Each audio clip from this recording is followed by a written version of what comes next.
Hello there, fine people of the internet. It's me again, and we've got a large display of rifles, some of them from RTI, and specifically there's a Carcano, and I just want to discuss some of these in depth, and we're going to do a lot of great shooting today. Sir? Oh, hello there. This is my set. Oh yeah. You're on the wrong channel. That's right. How'd you get on this property? You know, Who are you? I live here. I don't believe you for a second. Get out of here. Go somewhere else. No soliciting. Hello there, people of the internet. How's everybody doing today? I'm doing fantastic. Thanks for asking. Turn on the camera. The most popular one. There we go. I'm going to turn on the camera because I want to sit down and I want to show these guys this. So we came out here to the gun range, me, Battlefield Curator, right? The B side of the story. We came out to the gun range and I wanted to bring out something that would interest this guy, which is hard to do because he plays with old guns all the time. And you know what he brings out?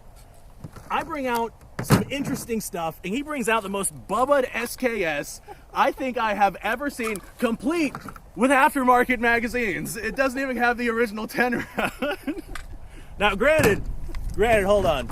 He did bring out a Mauser, so I will give him some brownie points. This right here, MOD 237.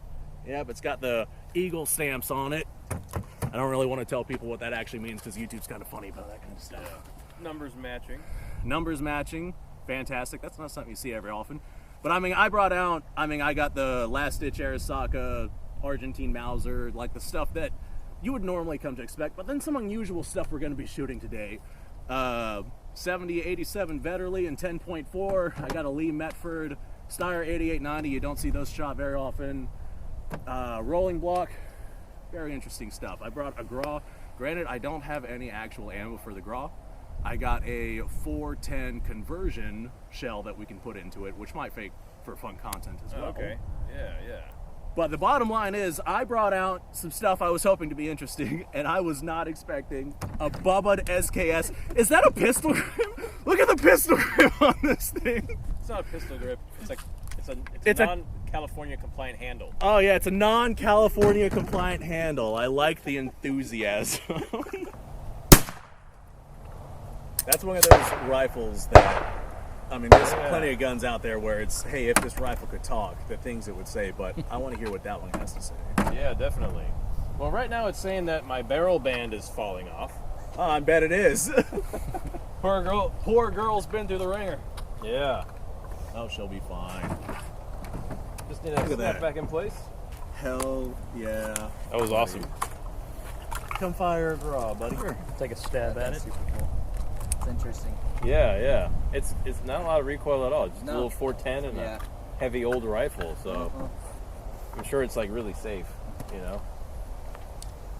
And a slug, I think a slug will be a little bit more recoil, but I should still be pretty safe. Everyone ready? Yep. Fire and ready, my man.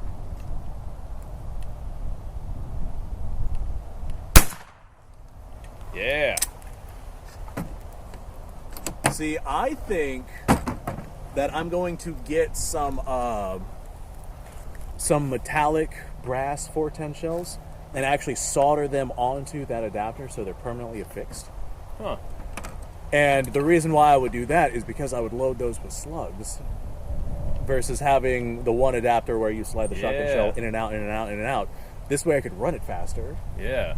And doing the brass 410 shells combined with the adapter, that would still be significantly less expensive than buying raw brass. Yeah. Andrew, remember those? Remember those? Like one of the first rifles Shaw showed us. That was like the first rifle that Shaw showed us. Yeah. It does look familiar. Yep. There's so much history behind the raw rifle. These right here, the number of times that the French had not necessarily changed history, but changed the fundamentals of firearms technology is incredible. And this right here isn't necessarily the first bolt-action rifle, I get that, but boy did it pop up in a number of theaters that really made people see just how effective a bolt-action system is. Yeah. Well, how about the Metford then? I know for a fact this one shoots. Yeah, the Metford. I know for a fact the Metford fires. Now, last ditch Arasaka, when did you get this one? That one I won at an online auction probably 6 months ago, give or Oh, take. wow. I don't know, time kind of molds together for As me. far as the cheapness of the last ditches, what are you seeing? I think that the Arasaka, unless we're talking about some old FUD, the Arasaka is well known enough for people to be able to properly identify training rifles from properly shooting Arasakas. And the idea of last ditch seems to have grown in, not necessarily popularity, but people seem to like the idea of a last ditch rifle versus your fancier pre-war rifles or anything like that. In terms of prices, I've noticed that the last ditch style Arasaka seems to go for about the same price as your normal Type 99 nowadays. Really? Yep. Huh. That is just what I've noticed on the market, because I'm always, basically every night, browsing, seeing what I can find. And the way I see it, I've got my last ditch, that's my representation. But if I could choose between a last ditch or like a nice pre-war Arasaka or a mid-war Arasaka before the welding is all crude and whatnot, and the stock's not 3 pieces or 4 pieces, I guess, then I would definitely go that route versus spending the prices on, or spending the money on another last ditch. Well, that's just my opinion. People can buy whatever they want, do whatever they want, say whatever they want. In my particular case, I prefer the nicer rifles. Nice. Not to say that this isn't a nice rifle. It goes bang, it shoots, it does everything that it's going to do. Now, when you say last ditch, what is exactly that? The Americans were absolutely destroying the Japanese, and they needed guns as fast as possible, so they cut as many corners as possible. Yeah, they didn't put a metal butt plate on it. They put a wood one. Yep, we got a wood butt plate on this thing. Nailed in there. The stock is 3 different pieces. You can see how it's cut right here. A lot of people think this is a double cut. All right, these right here are... This is 303 British, specifically for my Lee Metford, because these are loaded with black powder. Nice. Mm-hmm. So with the Lee Metfords, you want to use black powder. Or a black powder substitute? No, well, the Lee Metford is a smokeless powder rifle. It was designed for smokeless powder and proof. You can see right here on the side of the rifle, it says nitro proofed. So this will very much take smokeless powder. It's a Lee action. But the Metford rifling inside of this was designed for black powder. And not only that, but I make my own gunpowder and I can load ammo for dirt cheap because of that. Really? Yep. Had no idea it was designed for black powder. Yeah, oh, you didn't know that? No. The Metford rifling, the difference between the Lee Metford and the Lee Enfield is the rifling inside of the barrel. The Lee Metford rifling was designed for black powder, and it's not as deep or predominant as, say, the newer Enfield rifling. It's to the point to where if people look down the Metford barrel, they think it's completely shot out, but it's not. That's just the way the rifling is. That's the way it was designed. And the reason why it was designed like that is because it was designed to not let black powder fouling build up in the barrel as much as it normally would with a more traditional style of rifling. It was designed around that concept. The issue is, with smokeless powder, it burns out your barrel really quickly because it's just not designed for smokeless powder, not designed for those pressures or that velocity or anything like that. It's designed for black powder, which is why I load my 303 British with black powder. All right, awesome. The Lee Enfield and the Lee Metford action are identical. As a matter of fact, the bolts are interchangeable, with the exception of maybe some safety mechanisms and whatnot. Our black powder 303 Lee Metford. I made it some, originally this did not, the extractor did not work, and I made some adjustments on it. So this is our test to see if the extractor works. So these are 174 grain projectiles.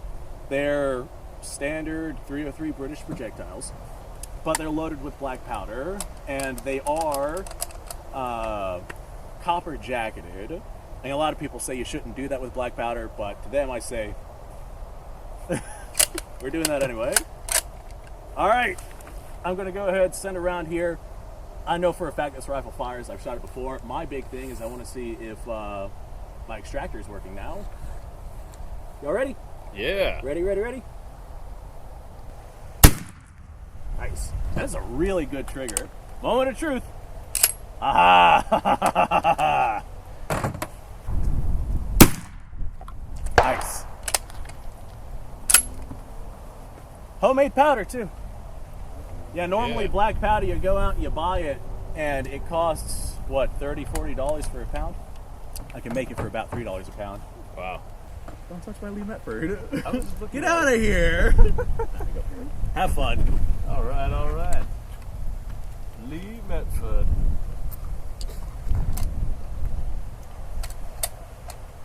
Here we go. Trying out Blind Sniper's black powder loads in this Lee Metford. Where did you get this from? That was actually one that I did buy from Royal Tiger Imports. It is a Royal Tiger import. So Yeah, you'll notice it has the front end of the rifle Lee Metford, not what you would normally see with a carbine, but obviously this is a carbine length rifle, so I think it started life as a full length and was cut down at some point. But I'll be honest, I really like that. I'm a big fan of this carbine. Wow. Now that I got the extractor working, this right here might be one of my favorite rifles because, man, it's just so lightweight and it's definitely got the power and the kick behind it to do whatever it is I need to do. Yeah, give it a whirl, my man. Give it a whirl. All right, here we go. Ooh, Man, that was beautiful. Yeah. Send another. another one, he says. Yeah, shove it in there. Have another. Have another, sir. Don't mind if I do. That's a nice trigger on that one, too. Yeah, it is. Yeah, I load a lot of brass cases with black powder just because of that lack of cost. Yep. Mm-hmm. Yep. That's Since true most of too, what I yeah. shoot is old bolt-action rifles, I can run black powder through them. Yeah. Yeah, my big problem is that I can't exactly run those through, say, an SKS or something like that. I would love to see how black powder 7.62x39 runs or something like that. But I need That would be like a crazy. bolt action for that Yeah. because you just can't do it in You semi-autos. can't. Yeah, that was right. The smokeless powder enabled, you know, semi-auto development. Yeah. Maxim was on the verge of figuring out how to fire his Maxim light machine gun with black powder rounds, but even then you had to clean it every, say, 200 rounds or so. Yeah. Not efficient at all. Rat or something was chewing on it. You look like a rat was chewing on it. Are you having some trouble, young man? I'm having trouble. Well, there you go. That worked a lot better, didn't it? Oh yeah, much smoother. Whoa. Oh, send another, young man. I'll send another. Yeah, put it in the magazine. I'll have another. It's an awesome bunch of smoke. That's the black powder for you. Man, that's a nice gun. Yeah, it is. I got a, what's it called? Magneto Speed chronograph. I'd love to chronograph the velocity of this. Judging by the boom, I'd say it's moving pretty good. Yeah, you should Yeah, start bringing that out. Doesn't that look like a rat chewed on it right here? Right there, or right there. Right here. Looks like some animal chewed on it. I'm sure of it. Damn thing was probably kept in a warehouse for 100 years. Yeah. Might have been an Ethiopian. Might have been Ethiopian chewing on it. Ethiopian chewing. They got hungry. I mean, to be fair, there's no way to say that it wasn't. They gotta eat too. They gotta eat too. All right, my man, it's your turn. All right. Load her into the magazine now. Gotcha. Yeah. That is an incredibly smooth trigger. I like it. I like it a lot. I wonder if the trigger's so smooth because of it's been Ain't worn down extracting over the anymore. years. No extraction? Well, the extractor on it was clearly handmade, and I had to do a little bit of fiddling with it. Hey, you broke the Lee Metford. Fuck! No, that's all right. I'll just use a ramrod or something on it later. All right, we got Trapdoor Springfield 8890 rolling block Argentine Mauser Arisaka. Take your pick. 8890. 8890 it is. Now, what's the load development like for the 8890? 8x50 Styer is one of those cartridges that kind of eludes me whenever it comes to smokeless powder. The things that I think will work fine in it don't end up working fine. What we're firing here is, again, black powder ammunition, just because I know for a fact black powder is going to run very safely inside of this action. Normally, with your 8x50 Styer, if you're running it through an M95, go ahead, use smokeless powder. They're plenty strong enough to handle it. But the 8890 is just a little bit more finicky because it was designed in the era of black powder, and the action's just simply not as strong. So to play it safe, I just shoot black powder through it versus trying to figure out what kind of pressure curves from what powder with what bullet weights are the best to run for the rifle. So black powder. All right. Yeah, that's what we got. That was probably a cheap rifle. Yeah, actually, I got this whenever they were having a sale. I think this one I picked up for about $100. Now I know Mauser Munitions makes 8x50 as well, They and sure smokeless do. powder. I have not tested the 8x50 from Mauser Munitions, so Yeah, I have not either. I cannot say anything about them. Right, but it is out there. It is probably out there. expensive. Oh, I bet it is. I'm betting multiple dollars per shot. Yeah. So a cheap rifle for you to enjoy, Well, but ammunition is yet again a problem. that seems to be a running theme with these cheap rifles. What I do whenever I make my 8x50 ammo is I just use 7.62x54R brass, which is identical to 8x50 brass, just a little shorter, and of course, different bullet diameter. I have a expander that I use to expand it to 8mm, very simple. And after I do that, I have a trimmer, and I just trim down the Mosin 7.62x54R brass down to 50mm, and that's how I make my 8x50 brass. Okay, it's very easy. Very easy. This right here is not one of those things that you need to like shove through a sizing die to change one brass case to a completely different thing, like how people make 7.7 Jap out of 30-06 or something like that. Just a little trimming and a little expanding, and you're good to go. Nice. Yep. So we have 198 grain bullets. That's what all these look like. Sometimes I'll load them with 155 grain, just because it all depends on what I have laying around, but I think all these are 198 grain. All right. And this rifle I've shot quite a bit, so this one shouldn't fail. It's a good adventure to come out here and be like, all right, how many of a blind sniper's guns can break while we're recording and whatnot? Well, so far we have, what, 2? Now, one just has a round stuck in the chamber. That's ammunition related, I'm sure. Is it 2? What other one? The Vetterli, Oh, yeah. Yep. and that wasn't really a fault of the rifle. Again, that was ammunition related. Because whenever I grabbed one that was a regular, non-sketchy primer and stuck it in, it fired fine. Yeah. So I'm thinking I bring those home, I swap out the primers, and it's going to fire fine. I'll probably make that my video. So this is 8x50 Styer black powder made from 7.62x54R brass. And like I said, this particular rifle I've shot a lot, so I'm sure this one will be fine. Yeah. Smell that sulfur. Ooh, that's warm. Nice. Yep, that's a ruptured case. Of course, to be fair, these rounds I've been reloading on repeat for this rifle. Oh, wow. I probably have. Yeah, so that one's done. I probably have, oh, I don't know, 20 loads on these, give or take. All right, you mind if I come in here on this one? Yeah, go for it, man. Are you breaking my gun again? Why is it every time I give my gun to somebody else, they break it?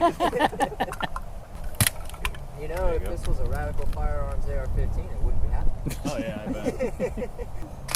I didn't do it this time. That was me. Hey, this but you time. touched it last. Fascinating. Maybe the ruptured case fouled Yeah, the it chamber. fouled the chamber. Yeah, that would make sense. A lot of black powder gunk is stuck in the chamber now.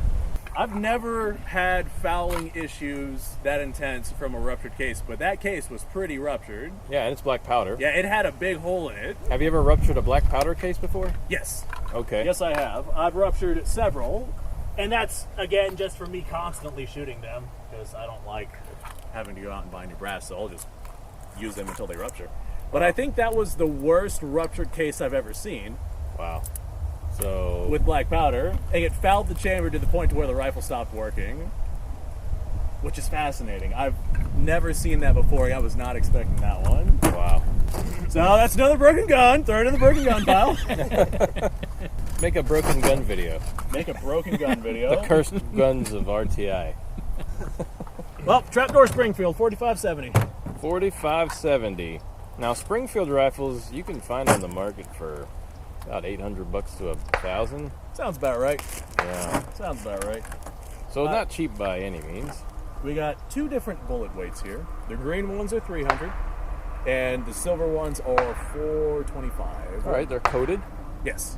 So they are just cast lead, which is what you would want to fire through one of these. They're black powder rounds, which is exactly the kind of powder that you'd want to run through some of these. Yeah. But this one should run fine, because these are either once or twice fired Gras. Yeah, the trapdoors are pretty flawless for the most part. Trapdoors are pretty flawless. Yeah. Hey, how many guns can we get to fail out here? Yeah. This was one of my worries whenever I was bringing these out here, because I'm like, man, some of these I really haven't tested out all that much. But this one I have fired hundreds of rounds through. Literally. So it should work fine. All right. Emphasis on should.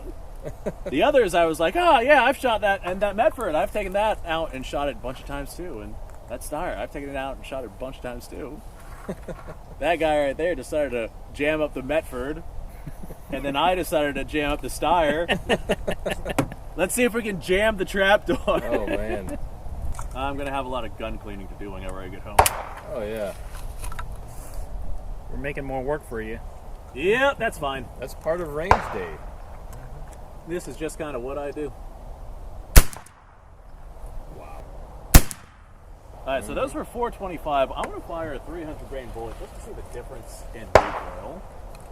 This particular rifle prefers the 300 grain bullets. It just shoots them better. Well, Remember how I said it shoots it better? Yeah. I think the cartridge.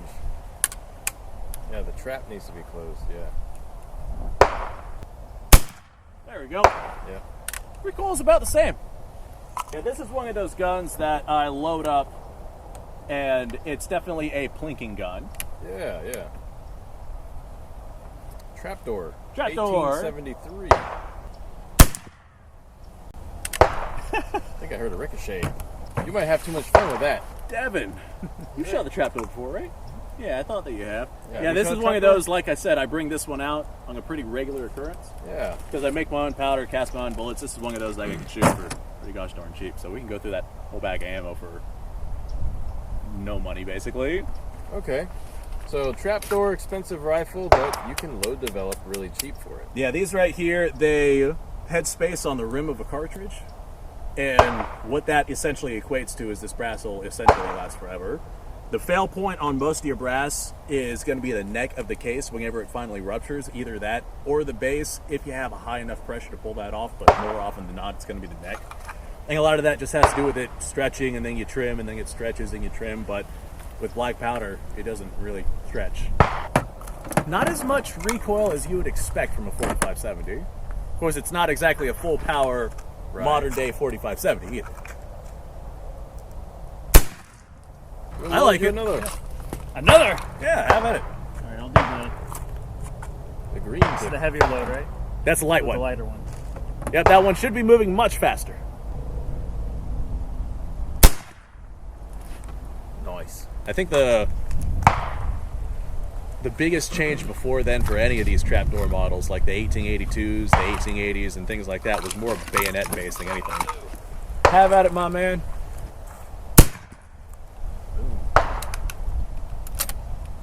Might have caught my feet on fire, but I'm fine. Don't worry, I am okay. We have him on standby for fire duty. Oh, what a terrible choice. He will just stomp on it. Uh-huh. It goes out. All right. But we put out the fire. We just stomped them to death. It's really not a bad idea. I won't get hurt at all. When you think about these rifles, during the settling time frame in Florida, you probably would have seen these used against the native tribes in the area when they were Oh, I'm traveling positive of through. that. Yeah. 100%. So a sight and a view like this of Florida grass and palm and tree and shrubbery, looking down the sights of this, looking at targets downrange, this would have been a common. Oh yeah, very scene common for this. occurrence. Yeah. I feel that same way every time I mess with one of my old muskets too. Yep. But it was Chief Osceola that prevented the U.S. government from tearing their tribe apart. And so the Seminole tribe continues to live on today. They sure do. Yeah. Isn't there a football team named after them? Yes. And they actually own the Hard Rock Casino. Oh, interesting. I did not know that. That certainly explains it. Yeah. Because I was wondering what reservation owned the casino. I don't know if you've ever seen how I do my first-person views. Have you? No, I have. Well, obviously I've seen it on the YouTube channel, but I don't know how you do it. Okay. Like, hey, I get this is the first time we're meeting at the gun range here, but have you ever seen how I do this? No? Well, I did Would you make be a more short- surprised if I said yes? Well, Perfect. Flawless. Couldn't have done it better myself. yeah. All right, 7.62 NATO through the Chilean Mauser. Well, I hit it. Didn't really do anything, but I hit it. Ah, that was more like ash. That was pretty cool. Yeah, somebody had a little fire there, and it kicked back towards you. I guess I'm going to go for some of those long-range targets down there. We'll never know if I actually hit them, but it's something to shoot at. I'd like to think I hit that. I think I heard it smack. Yep, I think I got it. I should have brought out some of my other Mauser rifles as well. Yeah. All And showed the differences between like the 91 all the way up to the 98 pattern. you want to take a shot? It's all you. Chilean Mauser, my man. Whenever, pretty much. Oh, yeah?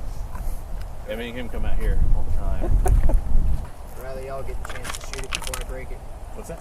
I'd rather them get the chance to shoot it before I break it. Now this one is smokeless, modern cartridges, things like that, like never fired, factory ammo.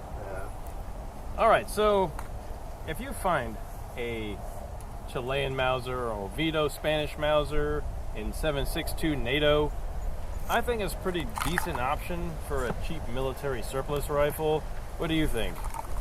Oh, I agree. Yeah, because they're just unwanted, and there's a lot of FUD surrounding them as being unsafe. Now, you should always have a certified gunsmith check your rifle and check everything before you actually fire them, especially the converted ones. Oh yes, get that liability out of the way right there. Yeah, yeah. But a lot of times people will tell you, hey, these are not as strong as 98s, but man, they underestimate how strong a 93 action really is. Right, right. So, and like I said, there's those tests. There's another YouTuber out there tested them and tested the pressures. So, when it came down to it, I picked myself up a Spanish Oviedo 1916 in 7.62 NATO, and it runs pretty good. Yep. That's also on a 93 action. Just Yep. a couple of updates to it.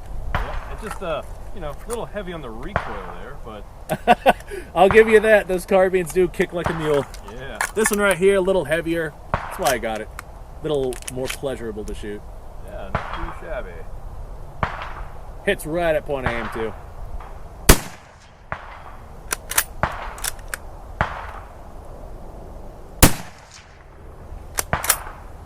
All right.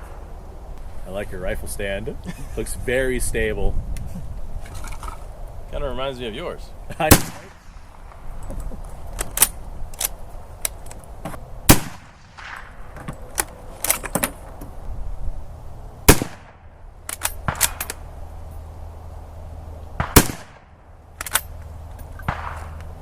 I love these guns. Oh yeah, me too. They're so nice. I Yeah. think that out of all of my rifles, if we're talking about including, like taking everything into consideration, this one's probably my favorite military surplus bolt action rifle that I have. Because everything else that I have, I can come up with some kind of negative aspect about them. But this thing, I mean, it's got the ammo availability. It can handle just a tremendous amount of stuff. It's not overly heavy. It's got the straight bolt handle, which is what I prefer. It's a long rifle, again, what I prefer. Came with a cleaning rod. It hits right at point of aim. The sights are easy to use. It doesn't have a really small V-notch sight like a lot of your early Mausers do. It is just perfect, Yes, dude. I noticed that. It is really, really nice. I don't know what kind of wood these are made out of, but although this isn't exactly a lightweight rifle like, saying, Arisaka would be, it's lightweight in comparison to like your old German Mausers and whatever wood that they were using, despite the fact it's basically the same length. It's Speaking just a of really Mauser, nice rifle. We have a 98K. Do we want to shoot that one, Andrew? Oh yeah, absolutely. Load that bad boy up. I should have brought myself a. Maybe I did. I was gonna say I should have brought myself a ramrod, but Oh, look at that. yeah, I know, right? Yeah. Yeah, you gotta check your rifles to make sure they don't already have one. Mm-hmm. You can be like, oh, look, I got a ramrod. Yeah, see if I can't knock out. And I think those ones are actually pretty long, if I remember right. Got to find out. Yeah, not that long. Oh. They're about half the distance, yeah. So this is how my... But you have a trapdoor. You have a trapdoor. I do have a trapdoor. Oh, I have a trapdoor. Yeah, those ones are let me long. take those earmuffs, buddy.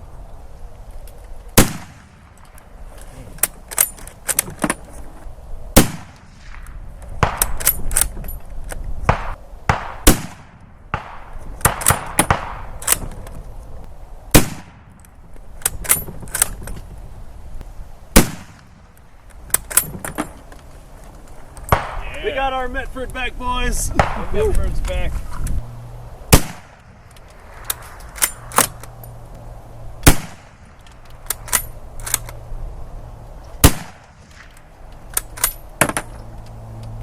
Got our Styer back, boys. Hey. All right. I'm back slowly. For the win. This is how you use one gun to fix multiple guns.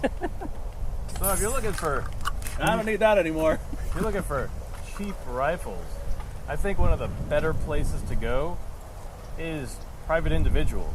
Like if you know people that are getting rid of stuff, you know, they might be getting rid of stuff for cheap. Now this is an almost perfect K98, but it was sporterized at some point and tapped for a scope, so there are some fill screws in here, as you can see there. Fantastic. But it was a very cheap rifle from an individual that just didn't want to have it anymore. I'm curious, how cheap was your rifle? Because I got a Kar98 basically exactly like that. But I'm curious to know who spent more. How much did you spend? Well, this came in a bundle of rifles. I think it was 4 rifles for $400. So about $100. So about $100. I still win. Mine was gifted to me. Oh, you tricked me. What a trickery. Still $100 for a Kar98. That's pretty gosh darn good, especially in that good of shape. Yeah, I just had to do a little work on it. And This right here looks like an early pattern too. It doesn't have the cup butt plate on it, and it looks like we have ourselves a non-laminate stock. Right. That right there looks like full-fledged walnut. Yeah. That's a nice one for $400, dude.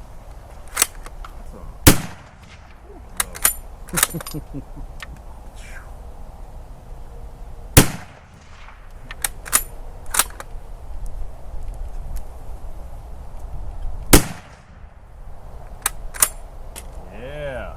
You feel the power? Yeah, 8mm Mauser. Those 198 grain bullets? Yeah. Nice. Those are my favorites. you ever like stop to look at those bullets and see how big they actually are? Yeah. Well, it's probably Siri. All right.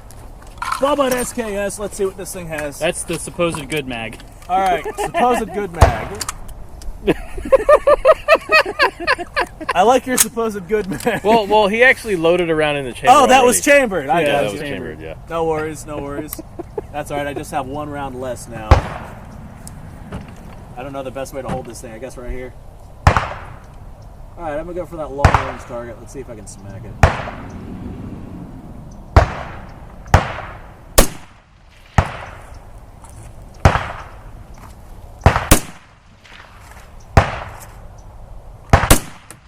I hear a couple smacks out there. What ammo is this? Brown bear. Lacquered.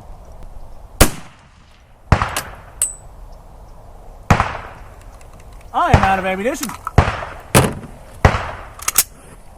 This thing runs well. Yeah. I will acknowledge that. It runs well. One live round for you, sir. There you go. All right.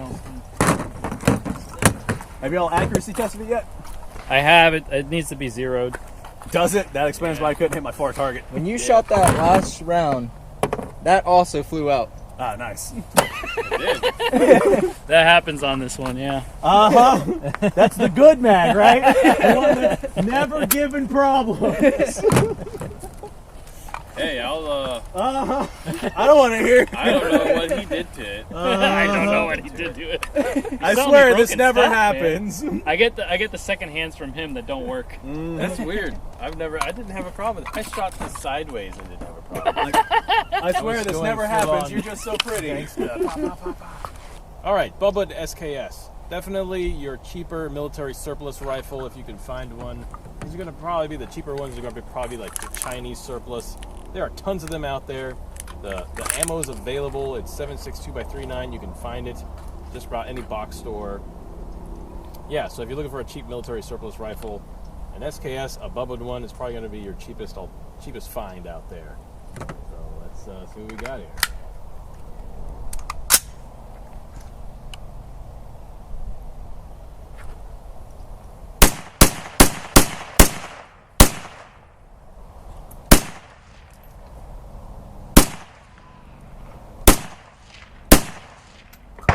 That's it.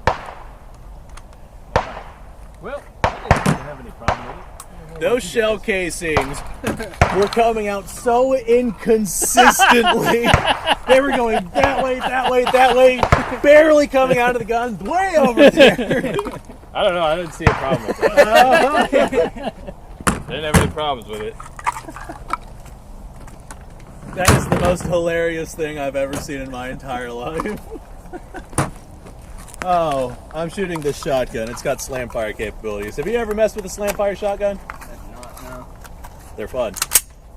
So that's actual 1897, or is that the Norinco knockoff? No, this is a real deal Winchester 1897. This particular one was made in 1906 from the serial number, from what I've been able to figure out. The big issue with these shotguns from the earlier days of production is they were made with a, I believe, 2 5/8 chamber versus the 2 3/4 that we're more used to today. So pay attention to your chamber size. If you fire these 2 3/4 shells through a 2 5/8 chamber, then the shell won't be able to open up all the way, and you're going to deal with some pressure issues. And I have seen these cracked frames because of exactly that. This particular one is in fact chambered for 2 3/8, so we don't have to worry about that. So we're out here, we just got birdshot. It's the cheap stuff from Walmart, number 8, target loads. But what I'm excited about with this shotgun is its slamfire. He's never tried slamfire. Have either of you guys tried slamfire? I have. You have not? Oh, it's going to be fun. I've got 2 Ithaca Model 37s. Ah, that'll work then. Buddy has a Winchester 1897 trench gun. So you know that slamfire basically doesn't actually work, it just looks cool. Yeah. Yep. Yeah, figuring out how to fire a slamfire shotgun effectively enough to have it usable, it just doesn't really work out. So I'm going to go ahead and load up a couple. Actually, before I do that, I'm going to show you guys what slamfire actually is. I can't remember how many rounds this actually holds. I'm just going to load 3. That'll be enough to use slamfire. 1, 2, 3. Y'all ready? Yeah.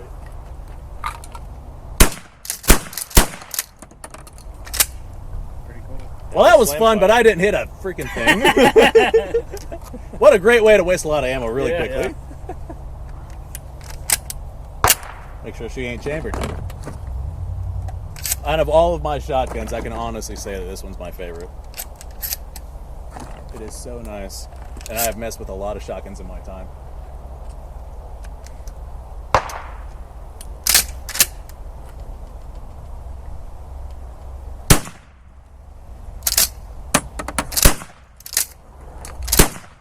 Ah, that's so hard to hit things accurately with. Like, trying to take aim with a shotgun while moving that grip back and forth on the slide, you're better off just taking that extra few milliseconds to hit that trigger if you want to actually hit your target. Not unless you like Rambo hip firing the thing or something. So now I'm going to do 3 rounds and not slam fire the thing, and I bet I will be much more capable with this.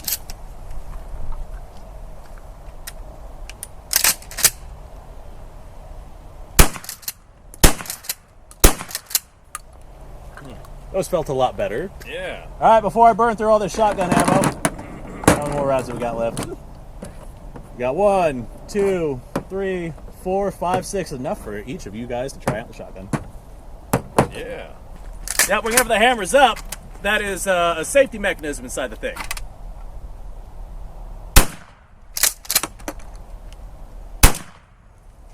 I love the smell of shotgun smell, ammo yeah. from Walmart shotgun. It has that manufactured smell. Yeah.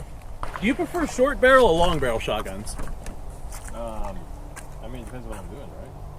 That's a good point, and it depends on the situation, I guess. Yeah. Like home defense shotgun, short barrel. Hunting shotgun, long barrel. I have a coach gun. Ah, that would work. You see that? Oh, you got the slamfire. Yeah. You're a hell of a lot better at that than I am. Well, I have 2 Ithaca 37s. Well, I can see that. Well, all you need is one. Well, I, had to I get guess 2. that means I just gotta Actually, practice. I actually used to have 3, and then I was like, I have too many Ithacas. I need to get rid of them. No such thing. If And my you friend's ever like, say, I I have too many of this gun, Well, he had something I wanted, and I ended up trading him a 90.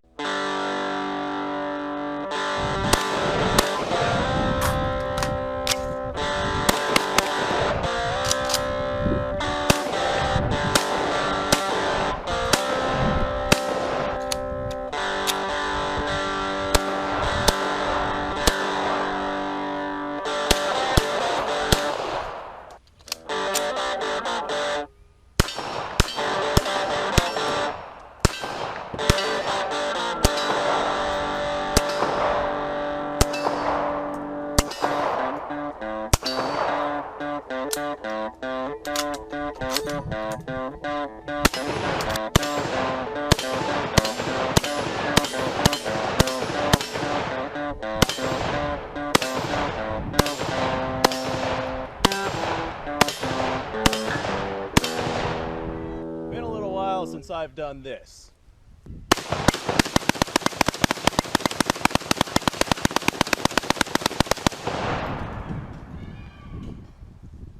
Bonnie and Clyde be damned. The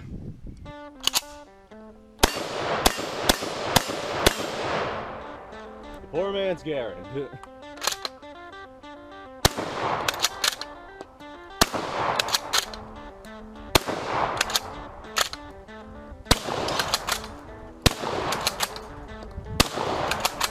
It's a shame that bolt action shotguns aren't more mainstream.